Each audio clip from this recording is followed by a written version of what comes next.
আজকে ট্রাই করব বগুড়ার বিখ্যাত আলুঘাটি। এজন্য প্রথমেই আমি বগুড়ার মানুষের কাছে ক্ষমা চেয়ে নিচ্ছি। কেন আমি 100% জানি বগুড়ার মতো করে তাদের মতো করে অত সুন্দর করে হয়তো তাদের ফুল প্রসেসে হয়নি।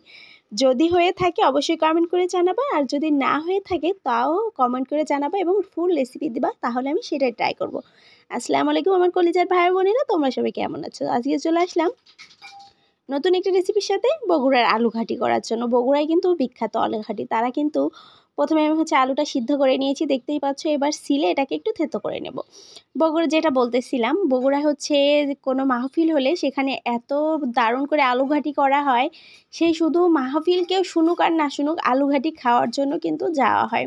বিয়ে বাড়িতে যেখানেই হোক আলুঘাটি করা হয়। এখানে প্রথমে আমি জিরা, ধনিয়া, শুকনা মরিচ, এলাচ, দারচিনি ভেজে টেলে নিচ্ছি। টেলে এটাকে নামিয়ে গুঁড়া করে নেব। এবার সেই কড়াইতেই তেল দিয়ে দিলাম। তেল দিয়ে এবার এই মাছের মাথাটা ভেজে নেব।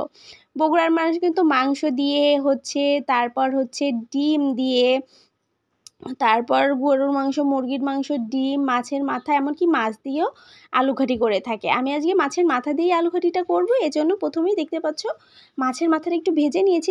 ভাজা হয়ে গেলে নরম হয়ে গেছে, আর সেই পর্যায়ে আমি হালকা একটু ভেঙে নিয়েছি, দেখতেই পাচ্ছ। এবার এখানে আমি পেঁয়াজ কুচি দিয়ে দেবো, মানে বাকি যত মশলা আছে সব মশলাকে দিয়ে মাথাটা কষিয়ে নেব।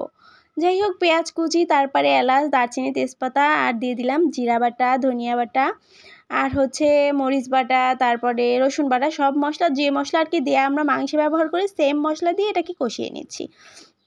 হলুদের গুঁড়া, তারপরে দিয়ে দিলাম একটু ধনিয়া গুঁড়া, আর স্বাদ মতো লবণ দিয়ে খুব ভালো করে এটাকে আবার কষিয়ে নেব। কষানো হয়ে গেলে সামান্য পানি দিব, তারপর পানি দিয়ে আবারও মশলাটা কষিয়ে নিয়েছি। তারপর মাছের মাথাটা দিয়ে এবার আরও ভালো করে কষিয়ে নেব, মানে মাছের মাথাটা পুরাই আমি রান্না করে নেব। এটাকে খুব ভালোভাবে ভাঙার চেষ্টা করতেছিলাম। আর আমার কণ্ঠটা যদি শুনতে খারাপ লাগে, তোমরা প্লিজ ক্ষমার দৃষ্টিতে দেখবে। আমার শরীরটা অনেক অসুস্থ, আমার জ্বর, ঠান্ডা, কাশি। হ্যাঁ, যাই হোক, এই যে আলুঘাটি যেটা আমি আলুকে থেতো করে রেখেছিলাম, সেই আলুটাই একটু পানি সহকারে এর ভিতর দিয়ে দিলাম। মাথাটা খুব ভালো করে কষিয়ে নিয়ে তারপর দিয়ে দিলাম। এবার এখানে কিছুক্ষণ এটাকে আমি জাল করব। সাথে এখানে দিয়ে দিব কাঁচামরিচ কুচি। কাঁচামরিচটা কিন্তু ফ্লেভারের জন্য। জাস্ট আমি আগে কিন্তু দিয়ে দিয়েছি এখানে শুকনা মরিচ বাটা দিয়েছি, এই জন্য কাঁচামরিচটা জাস্ট ফ্লেভারের জন্য। ধনিয়া পাতা কুচি আরও দিয়ে দিলাম। এই যে এটা যে আগে থেকে যে রেখেছিলাম টেলে, সেই মশলাটা, এই মশলাটা দেওয়ার জন্য এই স্বাদটা পুরাই চেঞ্জ হয়ে গেছে। এত দারুণ একটা ফ্লেভার বের হচ্ছিলো যেটা বলার বাইরে। আমি এখানে ধনিয়া পাতা দিয়েছি, আমি জানি বগুড়ার মানুষ এখানে আন্ধনি পাতা দিয়ে থাকে।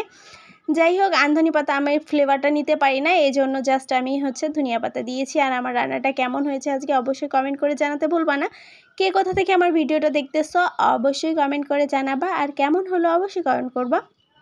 আজ এ পর্যন্তই, আবারও দেখা হবে নতুন কোনো ভিডিওতে বা নতুন কোনো রেসিপির সাথে। সেই পর্যন্ত সবাই ভালো থাকবা। কারো কোনো রেসিপি দেখার দরকার হলে অবশ্যই কমেন্ট করে জানাতে ভুলবা না, আমি সেটাই শেয়ার করবো। আল্লাহ হাফেজ, টাটা।